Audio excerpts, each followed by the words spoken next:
So back in 2025, LivePerson went all in on AI, betting it could completely reshape its future. But here's the thing, they were walking a serious financial tightrope. The real question is, was that gamble going to pay off? Let's break it all down, the strategy, the numbers, and what was really at stake. First, let's set the stage, because the whole world of customer service has been turned on its head.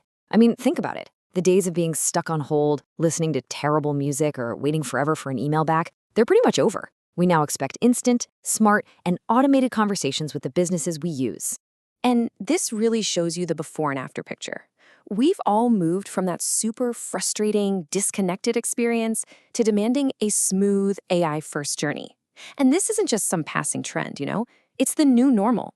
And companies that can't keep up, well, they are getting left in the dust. Okay, so that big industry shift brings us right to LivePerson. They've been in this game for a while, but now they're facing a really make-or-break moment. Their 2025 performance tells a fascinating story about the challenges they're up against and the moves they're making to survive. All right, let's get into the numbers. And the big headline figure, well, it's a bit jarring. A 22% drop in revenue year over year. Now, on the surface, that looks bad. It looks like a company in serious trouble, maybe losing its footing in a crowded market. But you and I know the headline rarely tells the whole story, right? When we start to peel back the layers here, a much more interesting picture of strategy and, frankly, survival starts to emerge. Let's start with something called net revenue retention. It's a huge deal for any subscription company. The easiest way to think about it is like a bucket. LivePerson's is at 78%. That means for every $100 they had coming in from customers last year, they only held on to $78 this year. That is way below the goal of over 100%. And it tells you one thing, the bucket is leaking. Customers are leaving. But then, you see this number, and it kind of flips the script. While those smaller customers are leaving, the average amount of money they're making from the big enterprise customers who stayed actually went up to $680,000. This points to a deliberate strategy. Let the little fish go and focus on the whales. They're squeezing more value from fewer, bigger clients.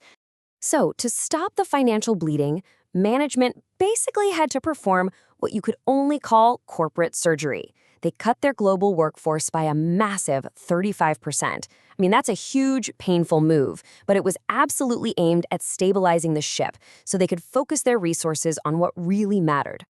Okay, so with the company stabilized, what's the plan? What's the big bet for the future? Well, it all comes down to their tech. LivePerson is doubling down on what they see as their ultimate advantage, a powerful data moat that they believe no one else can cross in this new AI era. And what is that moat built on? It's a literal treasure trove of data. We're talking 20 years of conversations, almost 1 billion interactions every single month. That data trains their own AI, giving them a massive head start. What's really smart, though, is that they're model agnostic. They can plug into the best AI from OpenAI, Google, whoever. And their new Syntrix platform, that's huge. It lets big companies test and use AI without the fear of it going haywire. This all feeds into their core philosophy, which they call the Tango. And honestly, it's a really cool way to think about it. It's not about AI replacing people, it's about a seamless dance between them.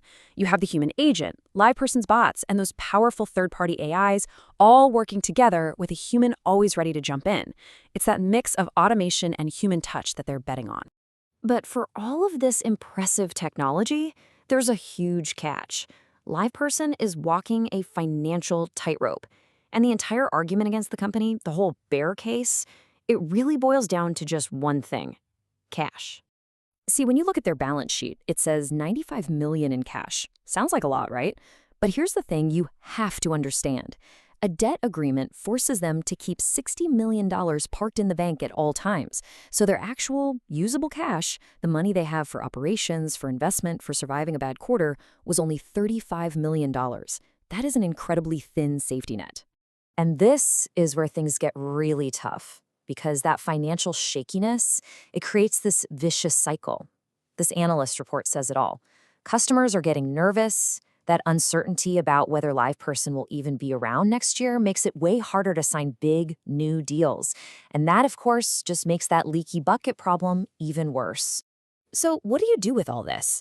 You've got the bull case, this powerful technology and data moat, and then you've got the bear case, these really fragile finances.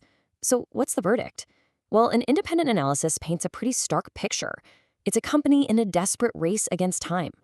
The final word from the research is, well, it's blunt. They say that the company's own tech and their cost cutting might not be enough.